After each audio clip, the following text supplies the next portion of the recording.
Baik, pemirsa, Anda kembali di kabar khusus sidang kasus Sambo dan kembali kita berdialog atau berbincang dengan pakar hukum pidana bersama Pak M. Salahuddin. Masih bersama kami Pak Salahuddin?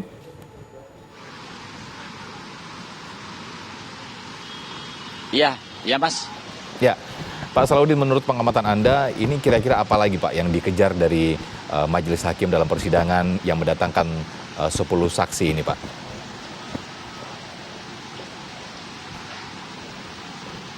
Ya, jadi kalau saya amati, ini hakim akan mengejar motif apa ya yang sesungguhnya terjadi di dalam perkara pembunuhan berencana ini.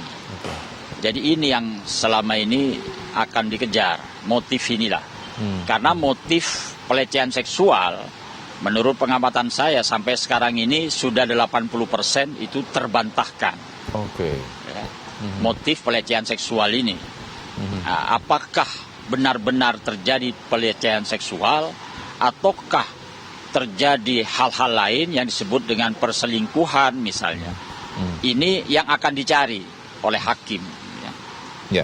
Dan memang motif inilah nanti yang akan menjadi katakanlah memperingan di dalam pemidanaannya nanti oleh hakim. Ya. Kalau soal terbuktinya ya unsur-unsur delik di dalam rumusan delik yang didakwakan, saya kira itu sudah tidak terlalu sulit ya hakim untuk menemukan atau mengumpulkan alat bukti agar rumusan delik yang didakwakan ini menjadi terpenuhi. Misalnya pembunuhan berencana ataukah terjadi obstruction of justice ya. Karena dakwaan jaksa di sini adalah kumulatif sifatnya. Jadi ada pembunuhan berencana atau pembunuhan biasa dan obstruction of justice. Jadi di sini berat sekali sebenarnya adalah ancaman pidananya itu. Tetapi di dalam proses persidangannya ini kali ini hakim justru benar-benar mulai mencari motif yang sesungguhnya. Karena yang dipertahankan oleh para terdakwa ya khususnya Ferdy Sambo dan Putri dan juga Kuat di sini itu mempertahankan argumentasinya bahwa ini telah terjadi pelecehan seksual. Disinilah hakim akan mengorek melalui keterangan saksi ini yang notabene merupakan satu alat bukti yang sah yang berupa keterangan saksi. Jadi masih ada 4 ini nanti, masih panjang. Ya. Baik. Tetapi saya ingatkan di sini karena BAP yang dibuat sejak penyidikan itu hanya didasarkan pada pemeriksaan tersangka ya. Jadi fakta menurut terperiksa tidak mengandung fakta hukum, maka di sini kerja hakim akan lebih ekstra. Baik. Akan lebih ekstra di sini untuk mencari atau menemukan motif nanti ini. Ya. Gitu. Ini menarik apa yang Anda sebutkan tadi bahwa motif pelecehan seksual ini 80% menurut Anda terbantahkan. Namun dari terdakwa FS dan juga PC masih bersikukuh bahwa ini adalah motif pelecehan seksual. Dari mana Anda mengatakan 80% ini terbantahkan motif pelecehan seksual ini Pak Salahuddin? Ya, yang pertama apakah itu terjadi pelecehan seksual? Ini kan sudah sejak awal sudah di SP3 oleh penyidik ya. Laporan pertama itu ya. Laporan bahwa pelecehan seksual itu terjadi di Duren 3. Ya. Dan kemudian sudah di SP3. Itu yang pertama. Kemudian pelecehan seksual ini katakanlah diargumentasikan lagi dan itu terjadi lokasinya atau lokus deliktinya itu di Magelang. Tetapi di Magelang sendiri korban dan mereka yang tahu itu tidak melakukan proses hukum yang benar. Misalnya melakukan laporan dan kemudian seperti tanda-tanda orang yang terjadi atau mengalami pelecehan seksual itu kan sesungguhnya bisa dilihat ya. Dilihat sejak kejadian itu. Dan ini dikonfirmasikan dengan para saksi itu banyak terjadi ketidaksinkronan. Sehingga yang saya amati banyak terjadi ketidaksinkronan baik antara keterangan saksi satu dengan yang lainnya maupun antara BAP dengan pengakuan di persidangan yang di bawah sumpah tadi itu. Dan ini bisa diakumulasikan menurut saya 80% pelecehan seksual ini terbantahkan. Artinya Anda tentunya melihat hakim ini sudah mengantongi bukti-bukti ini ya. Ya, artinya Anda sudah melihat dan ini juga mungkin juga sudah dianalisa oleh para majelis hakim yang melakukan sidang dari awal bahwa motif pelecehan seksual ini 80% terbantahkan. Artinya ini juga dilihat atau dinilai oleh majelis hakim di sana ya tentunya Pak Salahuddin ya. Iya betul, Ya. Itu sudah dianalisis dan analisis itu kan apa sih yang dimaksud dengan analisis? Ya? Analisis itu proses berpikir yang dituntun oleh logika. Gitu. Jadi pertama itu ada penalaran ya. Penalaran itu adalah proses berpikir dengan menggunakan aturan. Aturan-aturan di dalam berpikir disebut dengan logika. Sedangkan analisis, proses berpikirnya itu dituntun oleh logika. Baru nanti terjadi konklusi, kesimpulan. Jadi baru itu namanya valid. Ya. Kesimpulan itu apakah sahih atau valid dan atau tidak. Gitu. Nah ini nanti ketika analisis itu dilakukan dengan didasarkan kepada logika. Atau dituntun oleh logika. Nah ini yang menunjukkan atau yang saya katakan bahwa pemeriksaan di persidangan kasus Sambo ini harus benar-benar menggunakan scientific ya. Jadi keilmuan. Terutama ilmu hukum pidana dan ilmu-ilmu bantu di dalam ilmu hukum pidana itu sendiri. Ya, kalau Anda tadi mengatakan bahwa 80% motif pelecehan seksual ini akan bisa terbantahkan dan ini yang sedang dikejar oleh majelis hakim adalah bisa jadi motif pembunuhan berencana. Kalau Anda melihatnya berapa persen Pak kira-kira mengarah ke sana Pak?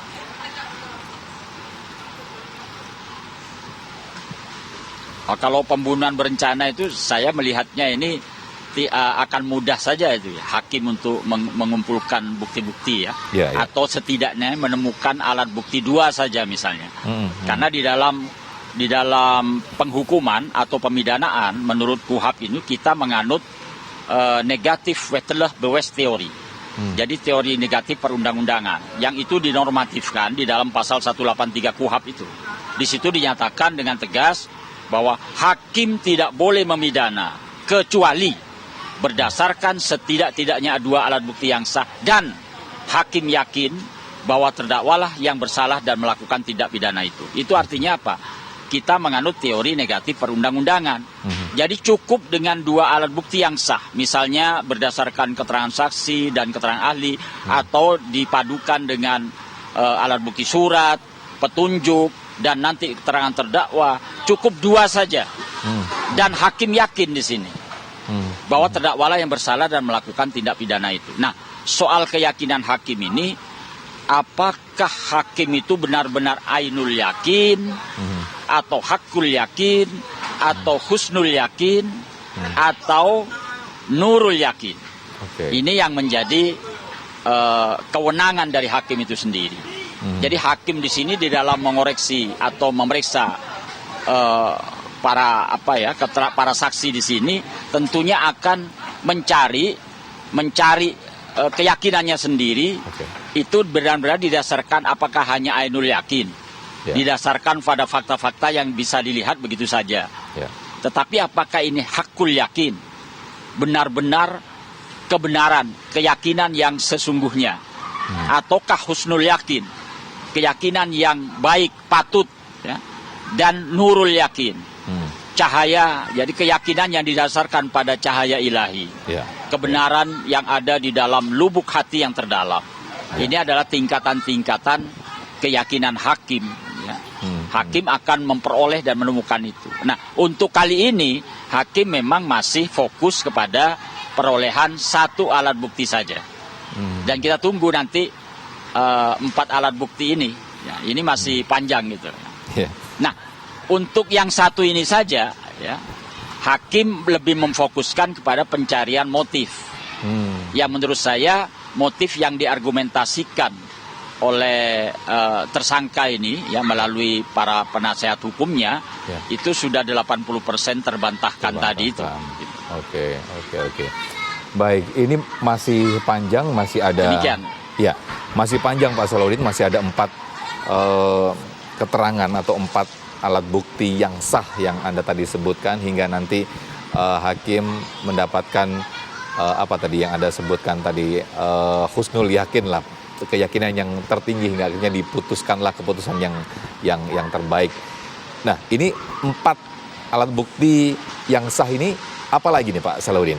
Selain tadi sekarang sedang mengumpulkan keterangan dari saksi-saksi, yaitu baru alat bukti yang pertama ya Pak ya. Ini 4 alat bukti yang sah ini apa lagi nih Pak Salahuddin? Ya, 4 alat bukti yang sah itu selain keterangan saksi adalah keterangan ahli. Kemudian alat bukti yang berupa surat. Kemudian petunjuk ya. Petunjuk ini diperoleh dari keterangan saksi dan konsistensi atau keterhubungan sedemikian rupa antara keterangan saksi dan bukti-bukti surat serta nanti keterangan terdakwa. Nah, yang terakhir adalah keterangan terdakwa. Karena itu terdakwa itu diperiksa terakhir kali sebelum ada surat tuntutan, pembacaan surat tuntutan oleh jaksa nanti. Jadi masih panjang ini. Ada 4 alat bukti yang sah. Sementara kriteria alat bukti yang sah itu juga harus diterapkan nanti. Harus diterapkan. Ada 4 kriteria alat bukti yang sah. Yang pertama itu valid ya. Soal keabsahan. Bagaimana cara diperoleh alat bukti itu. Dan kapan diperoleh alat bukti itu. Itu menjadi persoalan validitas. Ya, keabsahan alat bukti. Yang kedua, alat bukti yang sah itu harus relevan. Relevan dengan dakwaan. Di sini dakwaannya adalah pembunuhan berencana atau pembunuhan biasa dan obstruction of justice. Ini harus relevan. Yang ketiga adalah signifikan. Jadi tidak perlu alat bukti itu sedemikian banyaknya ya. Dia harus signifikan, harus dipilih dan dipilah sedemikian rupa. Dan yang terakhir adalah alat bukti itu harus reliable, patut dipercaya. Sementara di sisi lain kita sudah banyak tahu ya, banyak kesaksian-kesaksian yang dilakukan secara tidak konsisten dan tidak sinkron dengan saksi-saksi yang lain. Inilah yang disebut dengan apakah alat bukti yang sah itu patut dipercaya atau reliable. Ini adalah kewenangan majelis hakim ini untuk menentukan ya, untuk menentukan nanti apakah alat bukti ini reliable. Kalau dia tidak reliable, pasti hakim akan menyingkirkan keterangan-keterangan para saksi ini. Atau bahkan nanti alat bukti yang berupa surat, misalnya CCTV, hasil chatting dan macam-macam. Itu kan berupa surat itu. Kalau di print misalnya, di print ya, soal chatting dan sebagainya itu, hubungan telepon, ya, itu akan diperiksa oleh hakim. Oh, ini tidak reliable, ini tidak patut dipercaya. Ini sudah misalnya sudah diubah sedemikian rupa, sudah diganti sedemikian rupa, sudah diedit sedemikian rupa. Itu soal reliable, soal patut dipercaya atau tidaknya alat bukti yang sah itu. Ini nanti kewenangan hakim. Makanya saya katakan, saya tegaskan, dan saya ingatkan sekali lagi bahwa pemeriksaan persidangan kasus Sambo ini benar-benar harus menggunakan scientific crime investigation. Gitu. Jadi benar-benar menerapkan penyidikan yang ilmiah. Gitu. Kalau tidak akan menemukan kebenaran material. Ya. Gitu. Pak M. Salahuddin selaku pakar hukum pidana, ini kita serasa kuliah lagi nih Pak. Menarik perbincangan pada sore hari ini. Sangat informasi yang sangat menarik sekali dari Pak Salahuddin. Terima kasih, selamat sore Pak Salahuddin. Assalamualaikum. Ya, pemirsa, dalam sidang hari ini ART Ferdi Sambo Qodir kembali memberi keterangan yang berubah-ubah seputar kesaksiannya sebelum dan sesudah penembakan Yosua. Coba ceritakan, tanggal 8 itu bagaimana? Saudara, awalnya saudara di WA sama saudara Kuat kapan? Saya tidak Dibuka ada, aja maskermu supaya jelas. Izin tidak ada, Pak.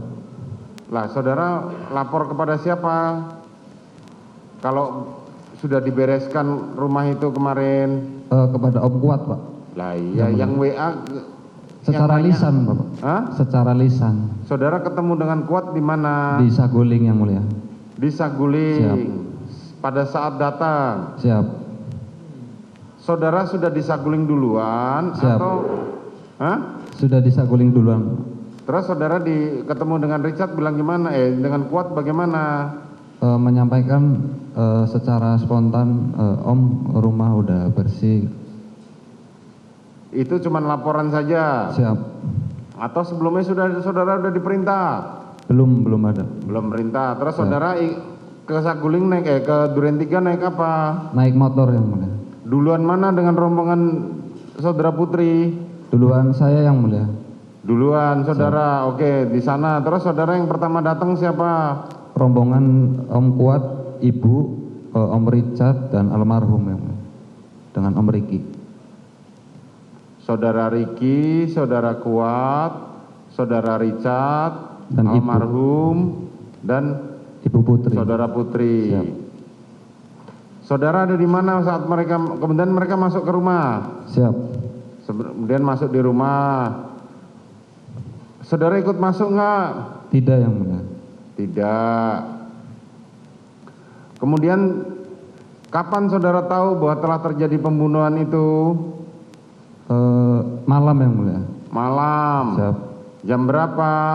Sekitar jam 8 yang mulia. Nah, kemarin kan saudara mengatakan bahwa saya ikut mendengar suara tembakan. Siap. Coba ceritakan. Pada saat itu pukul 5 saat rombongan ibu datang, kemudian selang kurang lebih 10 menit rombongan bapak datang, tidak lama kemudian terdengar suara letusan. Setelah rombongannya Putri Chandrawati datang, Kemudian tidak lama kemudian saudara Ferdi Sambo datang. Siap. Terus tidak lama dari situ terjadi tembakan. Terus lanjutkan ceritamu. Terdengar suara letusan. Berapa kali? Lebih dari 3 kali yang mulia. Lebih dari 3 kali. Kemudian Kemudian saya dan Om Romer panik yang mulia. Kemudian tidak lama bapak keluar, terus tidak lama ibu keluar bersama Om Riki. Nah, sebentar dulu. Kapan saudara diperintahkan untuk menghubungi supirnya Kasat Reskrim Ridwan Soplanit? Sebelum ibu keluar yang mulia. Nah iya, makanya kan sebelum begitu tidak lama kemudian Ferdi Sambo keluar. Siap. Saudara diperintahkan untuk menghubungi Kasat Reskrim Ridwan Soplanit. Saudara menghubungi sopirnya. Iya yang mulia. Kemudian saudara balik lagi. Iya yang mulia. Terus di situ saudara ngelihat bahwa ternyata terus ibu pulang. Siap, pulang. Ibu, saudara Putri pulang diantar siapa? Diantar Om Riki yang mulia. Diantar Riki. Berdua saja. Berdua yang mulia. Berdua saja. Terus tidak lama kemudian saudara dikumpulkan oleh saudara Ferdi Sambo. Iya yang mulia. Siapa saja yang ada di situ? Pada saat itu saya, Om Romer, dan Om Yogi yang mulia. Terus saudara Kuat? Masih di dalam kayaknya yang mulia. Loh, beda lagi kan keteranganmu kemarin. Kemarin kan saudara tahu, saudara Romer ngomong, oh ada saudara Kuat, ada saudara Kodir, ada saudara Yogi. Sekarang saudara beda lagi. Pas yang bertiga, Om Kuat belum kelihatan yang mulia. Kapan dia kelihatannya? Setelah dipanggil yang mulia. Setelah dipanggil. Siapa yang manggil? Bapak yang mulia. Manggil. Terus dipanggil disuruh apa Kuat? Pas manggil Pak Kasat yang mulia.